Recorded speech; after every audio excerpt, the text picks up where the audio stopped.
Hey class, I'm here to talk to you today about Module 5 and the expectations and what we're doing. So now's a good time to pause the video, go get your computer, laptop, open up, get into Module 5's folder with me. As we move along, I'm going to be covering all the assignments and let's have a conversation about Module 5. I have it here in front of me, so you guys get to learn about the fun world of mediating and moderating variables. Mediators and moderators. Sounds kind of the same, doesn't it? But they're very different. To mediate versus moderate. And I'll get to talk to you about those two things in a minute, but let's first do a general glance over of Module 5 and see what you're going to be doing today or this week. Okay, you got your reading, your standard reading. You're going to be having one short paper on the discussion of mediating and moderating variables. The discussion is back. Wasn't it nice having a break from discussions for 1 week? I hope that allowed you to clear your mental palate and come back fresh and ready to contribute.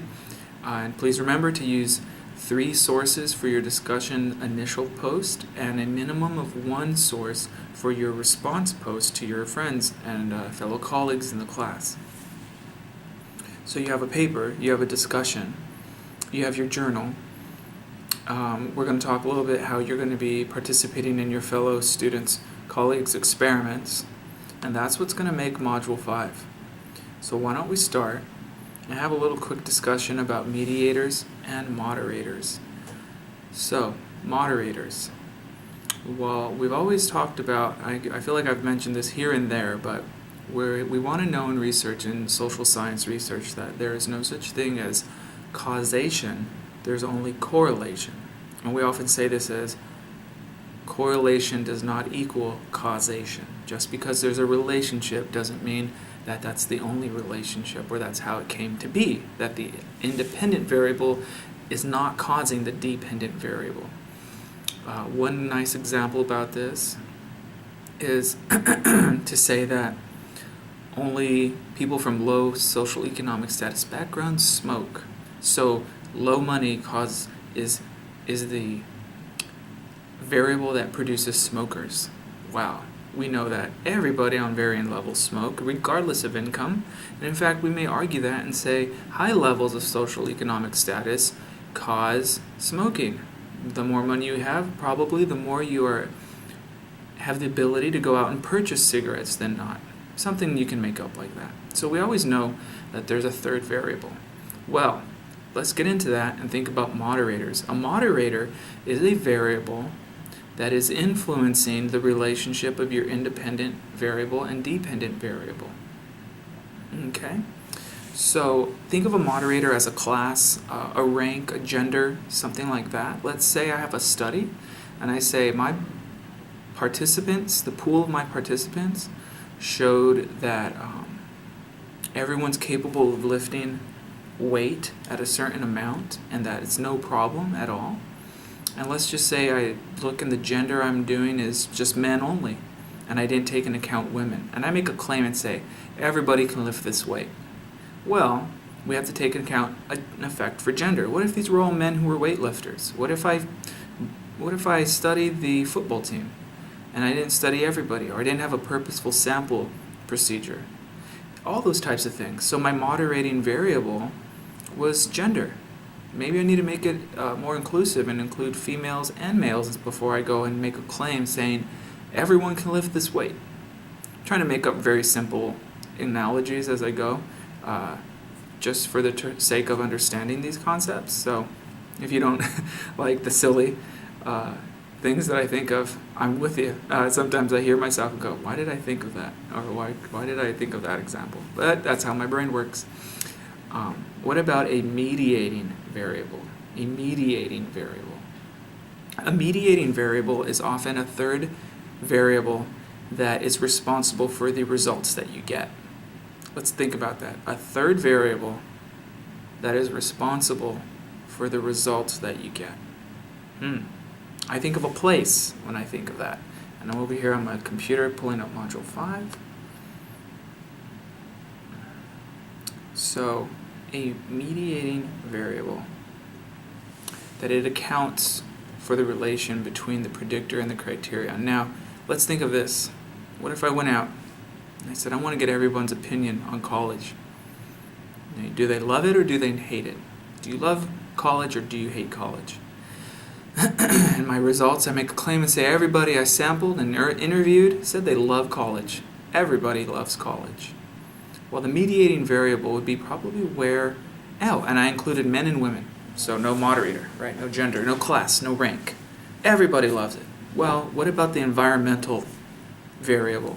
What if I did this on campus at a university during a Friday, during a time where everyone's happy? And I just went around to everybody and said, do you love college? Yeah, I do. Do you love college? Yeah, I do. Because they're there. I know some of you are thinking, I wouldn't say I love it. I don't like college, it's expensive. But for the sake of the example, the place I chose is biased. I'm more likely to get positive answers than I am negative answers about college if I survey on a college campus. I gotta plug this weird social science research thing that I teach about and I mention in classes, but talking about moderating and mediating variables, the researcher Kinsey, he was doing sexual studies, and he included in his population fraternity Greek life students and recently released prison inmates. Give that a moment to sink in. Those are the people in his study. He wanted to study sex, and he wanted to see what goes on between men and women. And he decided, I'm going to produce a report, and it's going to be based off of the interactions of Greek life and recently released prison inmates. Do you see anything happening there in terms of moderating and mediating variables? Just a crazy world. If you look into that, there's a movie about it. But if you learn that in research, yeah, there's a great place to talk about moderating and mediating variables. And then he made claims that this is how everybody feels. And he published a book. It was very risque and controversial for the time. But he said, this is what I found, and everybody is like this, or everyone experiences this, and those were his participants, which he derived his results from. So, food for thought there as we talk about this. Let's go ahead and move forward now that we've had a good conversation. Past your readings, let's get to the short paper on mediation and moderation. I'm going to open the rubric if you want to take a moment to follow along. I'm in the rubric for short paper 2. This is a very nice rubric. It's clean, straight to the point, and you have 4 things. I'm going to cover those now. If you look at exemplary column, I'm going to start with row 1 of the rubric content. It's called explanation of mediators.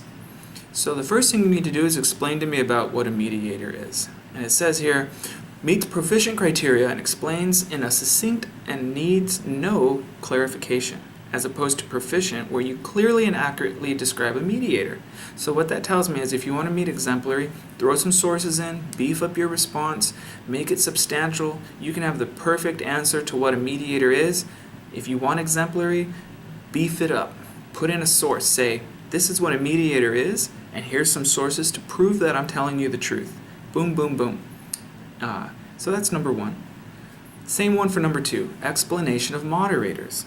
Clearly and accurately describes moderators, and if you want to jump to exemplary, there is no need for clarification. Pardon me. So once again, for explanation of moderators, you can tell me exactly what a moderator variable is, verbatim a definition, and then if you want an exemplary status, include some sources that really support your claim. Let's look at number 3, content in the rubric. Application of the mediators to research situations. Accurately identifies all potential mediators and correctly explains why they are applicable, versus accurately identifies 3 or 4 potential mediators and correctly explains why they are applicable. What that means, when you see a number specifically listed in a rubric, that means to get proficient you have to put at least 3 or 4 potential mediators. If anything less, it's going to be needs improvement. That's what happens when there's explicit numbers within a rubric. So if you put 3 or 4 down, you're going to, those are helping you to get to proficient. And if you put more than 4, you're an exemplary. Think about that. 3 to 4, you're in proficient. More than 4, you're in exemplary.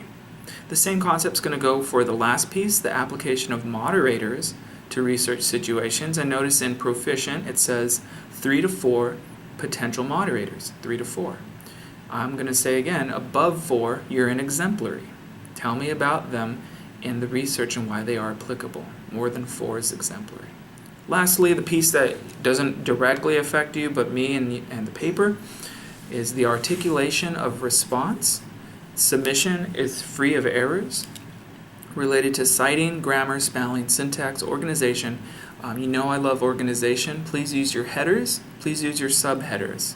You're more than welcome to use 4 headers, and they could be your 4 rubric content titles. Header number 1, explanation of mediators. Header number 2, explanation of moderators. Header number 3, application of mediators to research situations. Header number 4, application of moderators to research situations. You're going to build a beautiful paper, well written, organized. I love those. It's imperative in research that we do this, and as I read your paper, I get to know, here's the area that they talk about this, here's the area that they talk about this. Great to include transitioning sentences at the end of each paragraph that bring you to the next paragraph, all sorts of great things that can be done. So please keep in mind about organization, clarity, and understanding while you write your paper. So that is the rubric. Let's move on. We have our discussion, and you're going to be talking to your fellow colleagues about mediators and moderators. I don't need to go too far in that. Please use 3 sources minimum for your initial post and 1 minimum source for your response posts. You guys are doing a great job, by the way. Citing and referencing is a huge piece and a critical piece of social science research. All right, last thing. Take a look here at the bottom of Module 4. It says Psych 520 experiments non-graded. Well, we know it's non-graded, but it is essential to the course for you and your colleagues. It says here, as a 520 student, you're going to be asked to participate in 7 to 10 experiments by your peers. You guys know the feeling, and this is the great, you guys are now fellow researchers, so you know the feeling of going, I have a low count number. Only 2 people have taken my survey. I need more. Everybody's feeling that, and that's how we feel in research. We go, my results aren't good enough, or I didn't get a high enough yield, or a larger participation pool. So now that you guys are feeling it for each other, please go in there. Take 7 to 10. Heck, take more. Help your fellow colleagues out, because all of you are together in this. You guys are going to be helping each other out, and you're going to love it. So when you see your participation pool jump and you have 30 people, think about everyone else who needs that. Go out and take their survey for them, okay? Do them a great favor. It's one of the unspoken codes of a researcher that, as we do work and we get sent a survey to take, we do it because we understand what they're going through. It's like a researcher karma, if you will. If you don't take their survey, no one's going to take yours. That is something we often talk about. So make sure you do that. That's what this is about, the last part of Module 5. Make sure that you are going in there and taking the surveys. You guys should have your surveys up and going and being very excited at seeing how many people take your survey. So that's Module 5. We've covered what it's about, moderating and mediating variables. We talked about your paper. We went over how to write an excellent paper. We talked about that you're going to be doing a discussion and what that entails. And I encouraged you to please participate in the survey procedures with your colleagues in the participation pool. That wraps up Module 5. I hope you guys are doing well. I get to go and grade your work for Module 4. Looking forward to it. And I will talk to you soon, so take care.